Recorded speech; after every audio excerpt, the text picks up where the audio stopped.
wakaenda. So mimi nilifika tu nikuta umati wa watu na nikaambiwa kwamba wakanibembeleza, watu walijaribu kunitia moyo, of which it was not easy. Na nikakuta kwamba nikaambiwa your wife, your children, they are normal, but you have 2 sons ambao wako alive.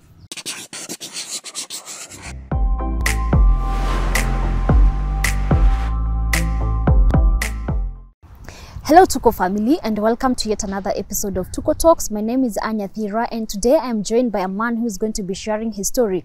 Now I want you to imagine this. Losing a loved one can be overwhelming, but my guest today lost his wife and 3 children. Karibu sana Tuko Talks. Asante. Unaendelea aje? Naendelea vizuri. Kabla hata tuendelee, ningependa kukushukuru kwa kukuja hapa Tuko Talks. Vile tulikuwa tunaongea earlier on, nilikueleza kuwa si kitu rahisi kupoteza familia yako kwa ile njia ambayo haieleweki mpaka leo, na kukuja hapa kuketi next to na kushare story yako na kila mtu ambaye ataweza kuwatch hii video. Asante sana. Aya, kindly introduce yourself. Naitwa Jediel Kenyo Mnoro na mimi ni mchungaji. Nimetoka Meru County in Maua. Place inaitwa Kihotene. Okay. Yes. Unahubiri katika kanisa gani?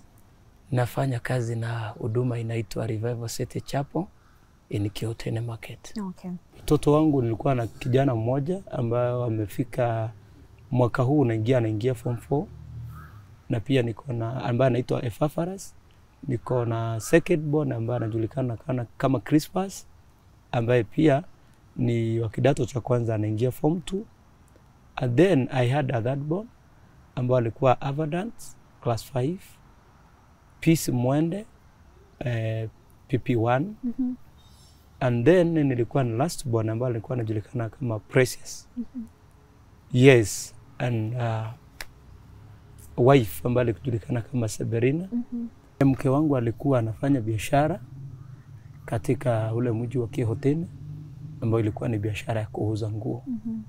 Ndio alikuwa anafanya biashara hapo, ndio ile alikuwa anafanya ili kuweza kusupport familia na kusaidia familia, tukisaidiana pamoja ili tuweze kuendeleza familia. Mimi na mke wangu tulikuwa tumepatana kitambo, like I think almost 20 years.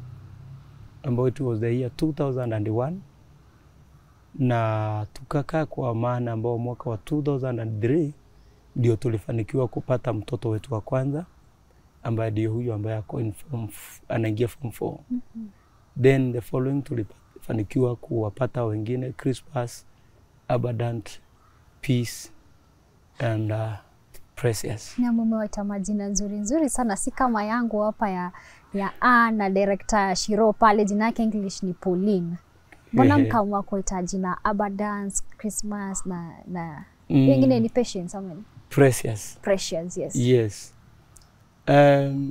Tuliamua hivyo kwa sababu mimi wakati tulipokuwa na mke wangu kuna kipindi fulani ambao tulipitia wakati mgumu na tulikuwa na shida manake mke wangu kuna wakati alikuwa anagojeka. Alafu tuliona katika kipindi umaskini mkubwa sana. So tulikuwa na shida. Alafu pia tukaingia kwa ministry ya kuhubiri, tunahubiri na shida, tunajaribu kungangana na maisha. Sasa vile tulianza kufanikiwa kupata watoto, kila majira tulikuwa tunamwamini Mungu, tunasema kwa wakati huu kama ni huyu wa kwanza Epaphroditus tulimpatia jina. Kuna mtu mmoja katika Biblia alipitia mateso kwa barua za Paulo. Sasa huyo mtu akaitwa Epaphroditus, alikuwa ni karibu kufa, Mungu akamuinua. Tulipo mzao wa pili pia kama Crispus, huyo mtu kulingana na barua za mhubiri Paulo kwa wale ambao ni watu wa Biblia, huyo mtu alikuwa lawyer. Tukasema kwamba hapa imefika Bwana atatufanyia, yani Mungu ni kwamba amejaji kesi yetu vizuri. And then wakati tumekaa after I think tulikaa kwa muda kama 5 years hivi, tukakuja kupata that born, still was a boy ambaye anaitwa Abundant. Tukasema mahali tumefika, huo wakati maisha ilikuwa imebadilika kidogo, at least hata kama tujainuka sana kimaisha, Mungu anatutosheleza, tunaweza tukakula, si kwa ile mingangano sana. At least na Mungu ametusaidia. Tukasema tukamuita jina Abundance, tukasema kwamba Bwana ametutosheleza. And then tukapiga kwa miaka kama 5, 6 hivi ndio tulibarikiwa kuwa na mtoto ambaye ni msichana, mtoto wa 4 ambaye ni tulimuita Peace. Tukasema na Bwana ametupatia amani. Then tumekaa later tukampata huyu mwingine ni Precious, mtoto wangu niliyokuwa nampenda sana. Nilimuita Precious.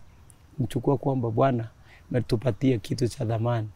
Na katika hiyo hali ndio manake tumewaita majina kulingana na vile tuliona Mungu akiendelea kutusaidia. Maisha pale nyumbani haikuwa rahisi vile, manake ni area ambayo haija develop sana. Ni area ambayo ni ukame, lakini pamoja na hiyo tunapelekana na maisha tu pole vile inaenda, na tukiendelea kuamini kwamba japokuwa ni majira magumu, ni area ambayo ina ukame hivi, tulikuwa tunajikaza na mke wangu tukiamini kwamba siku moja tutainuka. Vile tulikuwa tunaingia kusomeza watoto, tunaambiana kwamba one day one time hii maisha itakuja kubadilika. Na hiyo ndio zile siku tumekaa na mke wangu na familia yangu, nimekuwa na imani kwamba kuna siku maisha ijapokuwa ni majira, ni maeneo ambayo yana ukame, shida hivi, lakini tunaendelea pole. Kienda kwenye ile biashara inauzwa, wakati mwingine unauza 500, 300.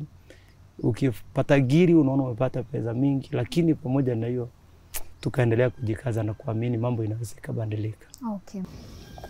Okay, hiyo siku ambayo nilipoteza familia yangu, I was not at home.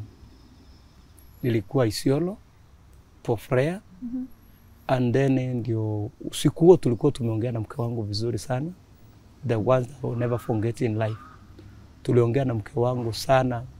Manake tuliongea kwa furaha, alinipigia simu tukaongea mpaka saa 5 za usiku. Alikuwa ameniambia vile amenimiss, vile angelitaka at least tukue pamoja. Paka nilikuwa nimesawizika kwa moyo, nasikia kwamba manake niliondoka Monday, paka hiyo Tuesday nikasawizika, alikuwa nikukaa mpaka Friday. Lakini nilikuwa nasawizika mpaka inanibindi nirudi, hata kama ni maombi nikamalizia nyumbani. Aliongea very sweet ones mpaka saa iko kwa moyo. Na sasa nilipolala usiku ule, akaniambia nataka wafanye maombi. My dad born ni mtu ambaye he was a man of prayer. Ni kijana class 5. Kaniambia good nights, na tuache kijana yetu hapa ndani anataka atuongoze kwa worship, alafu tufanye maombi. Kwa simu sasa. Sasa mimi nikawaambia ni sawa, mniombee, nitaombea usiku huu. Msichana wangu akaniambia papa, nimekumiss, hujakuwa kutoka jana, tulitoka kanisa hiyo Monday umeenda. Nikamwambia nitakuja. Sasa nikalala hivi, nilikuwa Isiolo, kuna prayer center ambayo ya Life Ministry. That very morning, I think it was around 5.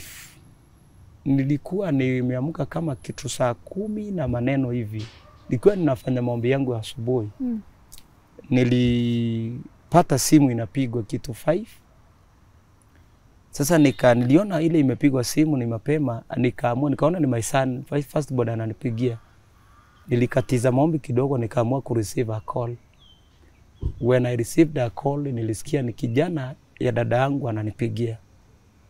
Akaniuliza mjomba uko wapi? Nikamwambia niko Isiolo, nilienda maombi. Akaniambia ikiwezekana unaweza kuja kwa haraka. Nikamuuliza kwani kuna shida? Akaniambia hapana anko, hakuna shida, lakini ikiwezekana naomba uharakishe kukuja. Nikamwambia kulingana na mahali niko, manake kusafiri kule kufika nyumbani ni mahali ambapo ni over 50 kilometers. Nikamwambia lakini ifikapo saa 2 nitakuwa pale. Akaniambia naomba ujaribu sana. Sasa mimi nikamwambia mpe kijana yangu my first born simu, at least anieleze kama inawezekana ni nini kinaendelea. Nikamuuliza mpe simu. Alipompa simu, kijana yangu pia akatumia the same ones. Kaniambia dadi hakuna shida, lakini wewe jitahidi ukuje. Sasa nilipomsikia kijana, even though alikuwa courageous, lakini nilimsikia kuna vitu ambazo zina wasiwasi. Mimi niliamka saa hiyo siku endelea hata na maombi.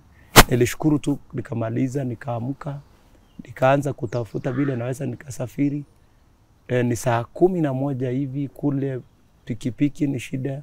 Sasa nilitafuta the means ya haraka sana, of which ilinigharimu. But finally nilianza kupokea simu kutoka kwa watu ambao ni majirani wengine. Mtu ananipigia, pastor uko wapi? mimi nikaingiwa na wasiwasi, kuna mwenye ananielezea. But finally a friend of mine, mchungaji mmoja anaitwa Nicholas, aliweza kunini haraka na akanipigia simu, akataka kujua niko. After I think some 40 minutes hivi, manake is near Meru Town. Aliweza kukuja na gari yake akanichukua. But on my way, vile alinichukulia, manake alichukua simu yangu. Sasa aliendelea kureceive calls, manake pia alikuwa amepigiwa because he was a close friend of my family. Tukawa tunasafiri ndio tukafika nyumbani after I think kwa muda ambao almost more than an hour. So nilipofika nyumbani ndio nilikuta kwamba ni familia, nyumba imechomeka completely. Na wakati nilifika nilikuta kwamba maaskari wameondoka, wamekuja. Manake walirespond mapema sana. Manake the poster ambayo iko karibu, kulingana na vile kilio kilikuwa kingi and vile watu walirespond, manake it was very bitter. Walikuja haraka na wakarespond, wakachukua body za watoto na mama wakaenda. So mimi nilifika tu nikuta umati wa watu na nikaambiwa kwamba wakanibembeleza, watu walijaribu kunitia moyo, of which it was not easy. Na nikakuta kwamba nikaambiwa your wife, your children, they are normal, but you have 2 sons ambao wako alive. Na from there ndio kulipatikana wa marafiki, wachungaji ambao walikuwa already wamechukua watoto kaenda wakaficha mahali. Wachungaji wale walirespond wengi, pastors, my fellow pastors wakanichukua wakaenda na mimi, walitafuta a place mahali walienda kukati na mimi. They comforted me. We spend almost the whole day. Na at least wakanitia moyo. What not easy, lakini hivyo ndivyo kulikuwa. Na familia yangu kutoka hapo sasa nikabaki baba ambaye nimepoteza watoto, nimepoteza mke, nikabaki na wale watoto wangu wakubwa ambao ninaishi na wao. Mimi wakati nilifika pale sikuwa na nguvu za kustahimili because I was very weak. Ninakumbuka tu my last time nilimuona mtu mchungaji mmoja mwenye alinishika, sikujua what happened. Nilikuja kuambiwa na watu hata nilizirai, but kile kilikuja in my mind. Wakati huo nilitamani kifo. Kama ningelifanikiwa kwa wakati huo ningetafuta mbinu zozote nikufa. Manake niliona mimi sina faida ya kuishi tena. Iliniuma sana, lakini watu walirespond kwa haraka wakajaribu kunisaidia. It was very bitter. Na nilitafakari nitafanya nini. Niliona kama maisha hayawezi kaendelea tena. In fact niliangalia nikaona kama mimi sitaishi. Lakini vile niliendelea kuongeleshwa na wale marafiki, wachungaji, marafiki zangu, maaskofu, majirani, kutoka hapo nikawa ninarudi mawazo. And then finally wakati nililetewa wale watoto wangu, wale wakubwa walibaki, nikawa ninaongea na wao, wakaniongelesha, tukakaa na wao. Kutoka hapo ni first day, second day niliona there is need na kuna sababu ya kuishi. Na kutoka hapo nikaendelea tu kurecover, wakawa marafiki wananitembelea. They encouraging me. Now my mind ikaanza kurudi. That's kupitia haya mambo. Manake nilikumbuka vile neno la Mungu linasema, kwa kila jambo na kwa kila majira kuna sababu yake, na mambo yote utendeka kwa wema wanaomjua Mungu. So kile nilisikia tu, nilikumbuka tu kama vile Biblia inasema, kuna mtu mmoja alipigwa na mawe akasema Mungu hajui atendalo. Manake watu wengi waliniuliza, kuna watu walijaribu kuniuliza ungelipenda tufanya watu nini? Manake sijui ni nani, hata waleo sikujua ni akina nani. What I felt as a man of God, hata kama mimi ni mtu na nilisikia ule uchungu wote, mimi nilisema kama kuna kile naweza fanya kando na kutokuwa na wajua, nilisema mimi I can only forgive, na nikaachia Mungu nikasema may God deal with it. Yeah. Yes. Yeah. Na hapo mbeleni ulisema kuwa wakati ulifika nyumbani ulipatana na askari ndio walikuwa wameondoka. Waliweza kukueleza ni nini ambacho kilisababisha hiyo moto? Wakati nilifika pale nyumbani nilikuta kama maaskari wamechukua mwili wameondoka. Finally after I was comforted, nilipelekwa to the nearest police post na nikaenda nikaweza kuongeleshwa na madam in charge, na wakaniambia kulingana na vile kutafanywa, because maaskari pia wa CID walikuwa wamefika, walisema wanafanya investigation, and finally nilikuja kwa I think after 2 days.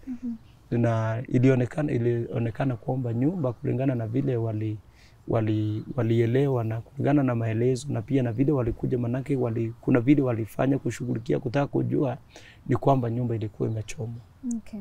Ilikuwa imechomwa, na pia kulingana na jirani mwenye alirespond that very morning alikuta kwamba gate imefunguliwa na imekaa wazi. Yes. Okay, na wakasema it was not an accident. It was not an accident because sikuwa na stima, hatujaweka stima, na pia kuna ngazi kwa nyumba, na still hakukuwa na jiko kwa nyumba. Manake pia nilikuwa nimejenga kitchen kando mahali mama alikuwa anapikia. And even wakati walipokuwa wanajaribu kuzima moto ndio wakote media, hakukuwa na jiko, na jiko zote nilikuja tuliconfirm zilikuwa kwa kitchen. Kile chakula walipika usiku kilikuwa kitchen.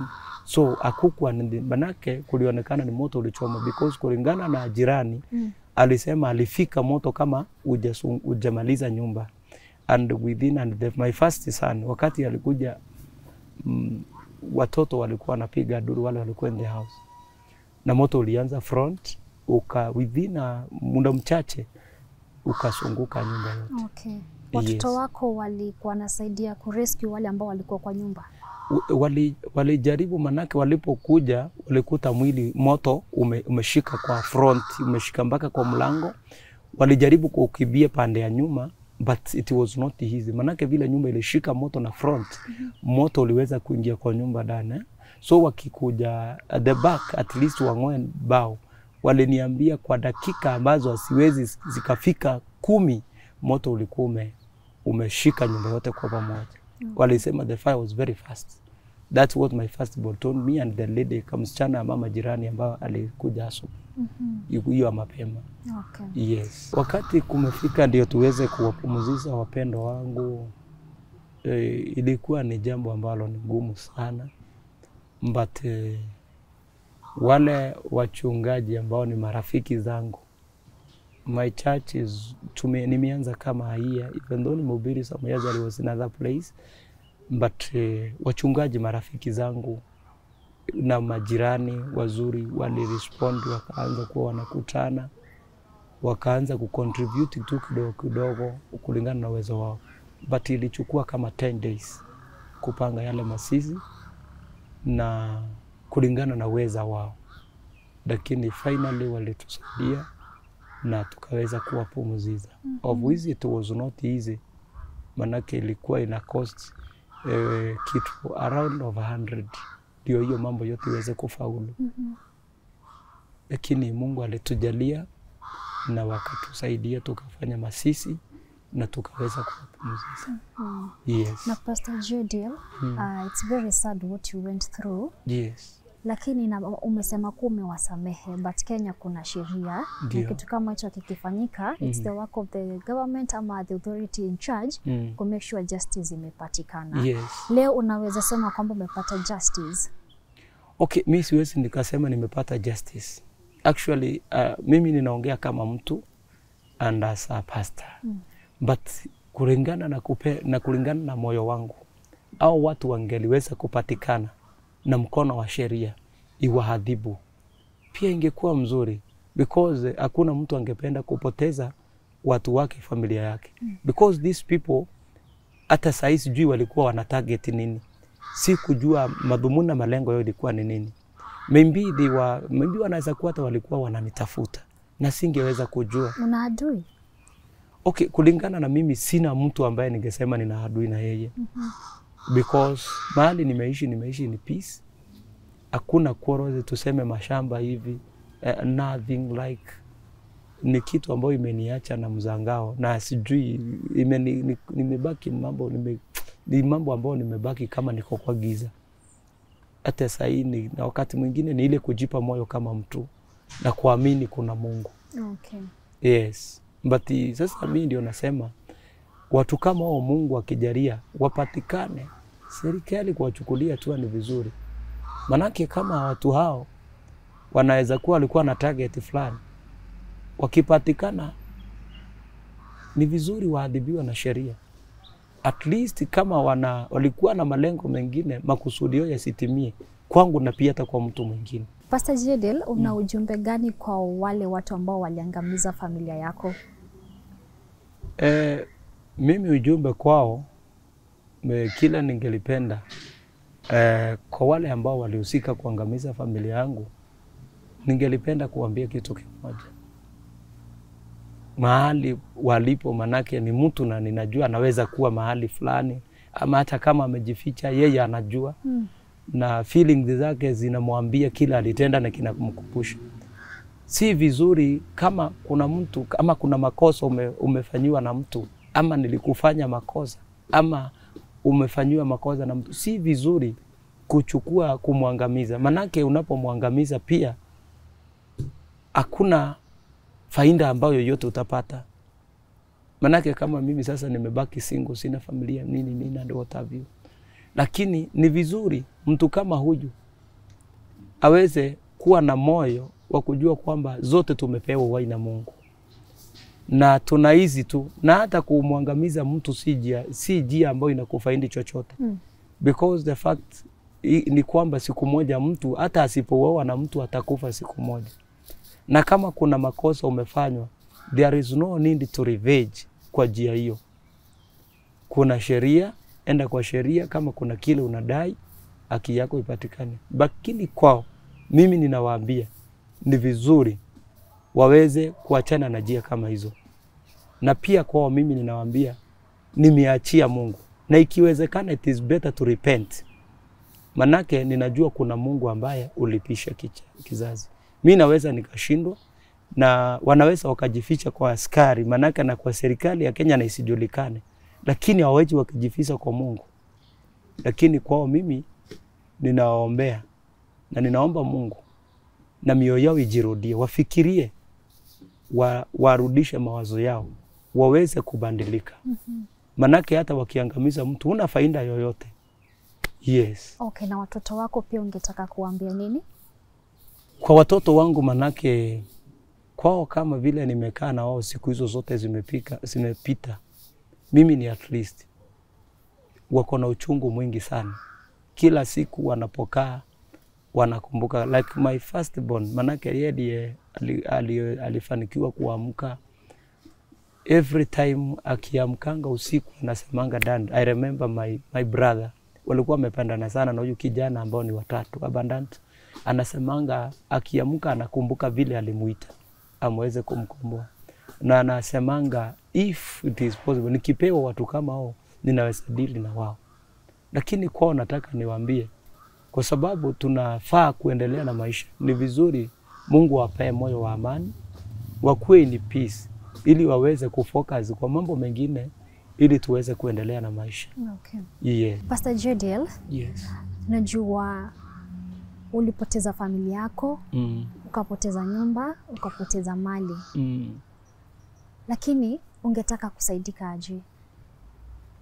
Okay, mi vile ningependa kusema ni kwamba kama ile nyumba tulikuwa tunakaa na bibi yangu, ilikuwa ndiyo nyumba ambayo ilikuwa kama imetubeba kwa familia. Because kama ni kiti ilikuwa ndani pale. Kama ni chakula chenye tulikuwa nacho, maharagwe hivi ile tumepata kidogo ilikuwa pale. Everything, beddings and what have you, my clothes. I remember even my high school boy, wale manake vijana wakifua nguo wakiacha pale nje, mama, kuna siku moja mama alikuwa ameokotea amewekea pale. Even the school shoes ambazo walikuwa wameanika, it was there. Now when wakati nyumba iliteketea, everything hakuna kitu kiliweza kuokolewa. Everything ilichomeka completely to ashes.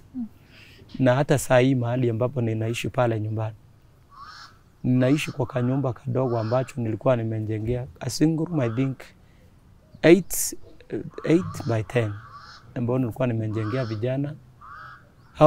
Hapo ndio tunalala na vijana wangu, ndio tunakaa.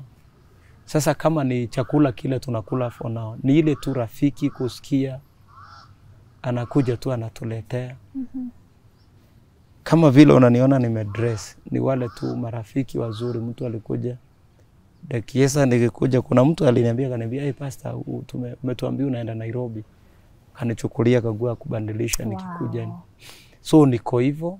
Vijana wangu wale wako pale hata saa hii ni kumwamini Mungu. Manake I don't know how shule ikifunguliwa wanarudi aje. The high school ni wawili.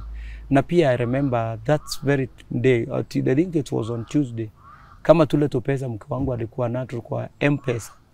Alikuwa ameenda akawithdraw, manake akiuza alikuwa anaweka kwa simu. Manake sasa akasema na withdraw ndio at least on Wednesday alikuwa anaamka aende sokoni. Akachukue ka stock ndio uzauze, manake ilikuwa ka biashara kubwa. Everything iliteketea. Tumebaki hivyo. Na kama kule kwetu sasa ni ukame, hatukuvuna chochote season hii. Tuko pale. So kama kuna mtu yote angesikia kwa moyo wa kusaidia kwa mavazi, chakula, hivyo tu tuko hapo, hata kwa shelter. Sisi tumebaki hapo na watoto wangu wawili. Manake maisha iko hivyo. Yes. Okay. Kwa wale watu ambao wanaweza kunitaka kunisaidia ama kuniongelesha, ingekuwa vizuri sana. Manake hata sasa kile kimenisimamisha ni wale watu ambao wamekuwa wa marafiki. Some of them si wajui, lakini wale walipata wakati iliwekwa kwa news, ilipowekwa kwa mtandao. Kuna watu wengi sana walichukua jukumu na kuniongelesha. Hiyo ndio kitu imenisimamisha. Even this morning when I was coming here, kuna watu wamekuwa wakinipigia.